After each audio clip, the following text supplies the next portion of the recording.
Lebih banyak negara antarabangsa mula mengisytiharkan darurat susulan kebimbangan yang semakin memuncak mengenai penularan wabak COVID-19, antaranya termasuk Libya, Afrika Selatan, Slovakia dan Serbia.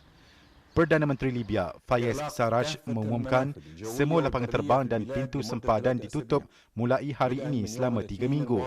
Dalam satu sidang media, Fayez berkata, meskipun tiada sebarang kes direkodkan di negara itu ketika ini, namun langkah itu dibuat sebagai persediaan terhadap kemungkinan yang bakal berlaku. Beberapa negara di benua Afrika mengumumkan langkah sekatan perjalanan bagi mengekang wabak berbahaya itu yang kini telah menular di sekurang-kurangnya 25 daripada 54 negara di benua itu. Afrika Selatan, Kenya, Senegal dan Mauritania antara negara yang melaksanakan sekatan perjalanan dan menutup semua sekolah mereka. Malah Presiden Afrika Selatan Cyril Ramaphosa turut mengisytiharkan darurat.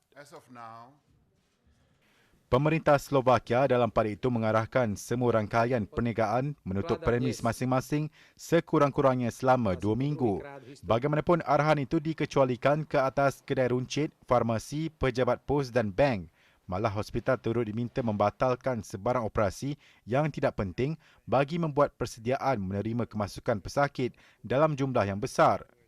Slovakia kini merekodkan 61 kes yang disahkan jangkitan COVID-19. Presiden Serbia Alexander Vučić membuat pengisytiharan darurat di negara itu semalam sambil mengumumkan beberapa langkah yang akan dibuat bagi memerangi penularan COVID-19. Antaranya termasuk menutup semua pintu masuk terhadap warga asing dan mengenakan sekatan perjalanan ke atas semua penduduk selain menutup semua institusi pendidikan.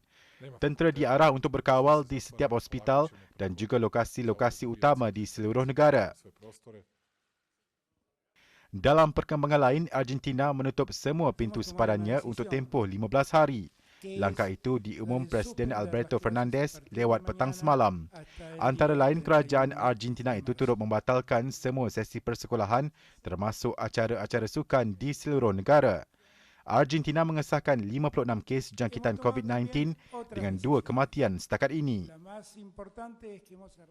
Di Amerika Syarikat, Datuk Bandar New York, Bill de Blasio mengarahkan semua sekolah ditutup, langkah yang akan menjejaskan lebih 1.1 juta kanak-kanak di bandar itu disebabkan kebimbangan terhadap penularan COVID-19. Pengumuman itu dibuat semalam selepas lebih banyak sekolah membuat keputusan sendiri menutup premis masing-masing di samping tekanan berterusan daripada kumpulan ibu bapa yang bimbang mengenai keselamatan anak mereka. Beliau sebelum ini dilapor enggan melaksanakan langkah tersebut kerana ia akan memberi impak secara langsung kepada semua pelajar terlibat, terutama pelajar miskin yang sebelum ini berpeluang mendapat makanan percuma yang disediakan pihak sekolah. Pusat Kawalan dan Pencegahan Penyakit Amerika Syarikat menggesa perhimpunan melibatkan 50 orang dan lebih di negara itu dibatalkan atau ditangguhkan serta-merta untuk tempoh 8 minggu akan datang susulan penularan pandemik COVID-19. Seiring nasihat tersebut, CDC turut mengeluarkan beberapa garis panduan baru menjelaskan sebarang perhimpunan massa berupaya membantu penyebaran wabak itu dengan lebih berleluasa. Kenyataan itu dibuat tidak lama selepas Presiden Amerika Syarikat Donald Trump muncul dalam satu sidang media menggesa seluruh rakyat negara itu bertenang dan memberi jaminan kerajaan sedang berusaha mengawal situasi semasa. Beberapa pasaraya besar di seluruh London sesak semalam dipenuhi orang ramai yang datang untuk membeli barangan keperluan untuk simpanan stok masing-masing seperti tisu tandas dan makanan. Keadaan itu menyebabkan pasaraya berdepan risiko kekurangan bekalan dan kebanyakan rak produk dilihat kosong. Setiausaha Kesihatan UK, Matt Hancock sebelum ini mengumumkan warga emas diminta untuk mengasingkan diri mereka di kediaman masing-masing untuk tempoh tertentu. Ia bagi mengelakkan mereka terdedah kepada ancaman dijangkiti COVID-19. UK mengesahkan 1,140 kes jangkitan dengan 21 kematian setakat ini.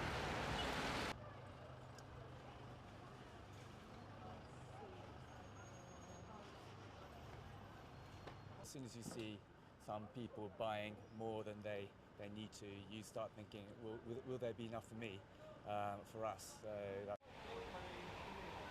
So Sementara itu, di Itali, wabak COVID-19 kini meragut 368 nyawa di negara itu setakat semalam.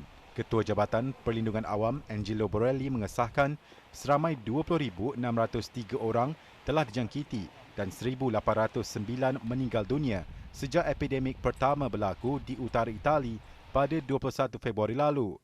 Jumlah itu meningkat berbanding 17,750 orang pada Sabtu, dengan 1,441 kematian dan 1,966 pesakit pulih.